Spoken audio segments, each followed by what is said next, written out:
ஒரு பிரபல இயக்குனர், பேர் வேண்டாம், பிரம்மாண்ட இயக்குனர், ஓகேவா? அவர் வந்து ஒரு படம் பண்றாரு.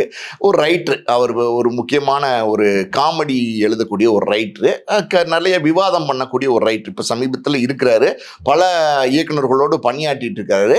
அவரை பற்றி இவர்கிட்ட சொல்லியிருக்காங்க. அவரை கூப்பிட்டு வந்தால் அவர் நிறைய ஐடியாஸ் கொடுப்பாரு, ரொம்ப பிரமாதமாக பண்ணுவார் அப்படி இப்படின்னு சொல்லியிருக்காங்க. பிரம்மாண்ட இயக்குநர்கள் இயக்குனர் சொன்னல, அவருக்கு ஒரு 20 பேர் வந்து உதவியாளர் இருப்பாங்க.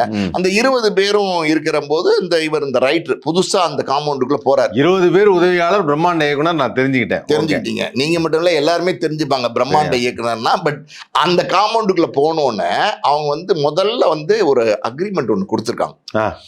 அக்ரிமெண்ட் கொடுக்கறதுக்கு முன்னாடி, சார் இதுதான் கதை நாங்கள் முடிவு பண்ணியிருக்கோம், இதை வந்து நம்ம விவாதம் பண்ணணும் அப்படின்னு சொல்லியிருக்காங்க. ஓகே சார் அப்படின்னு சொல்லியிருக்காரு.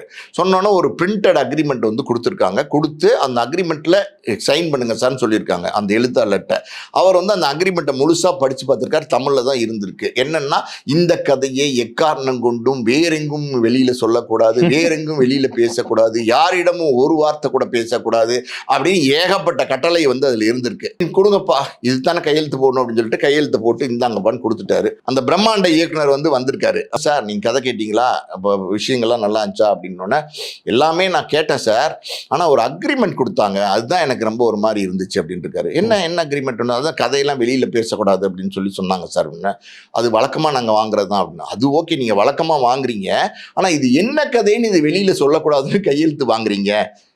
இந்த கதையை வெளியில சொன்னா என்ன, சொல்லலைன்னா என்ன அப்படின்னு சொல்லி அந்த பிரம்மாண்ட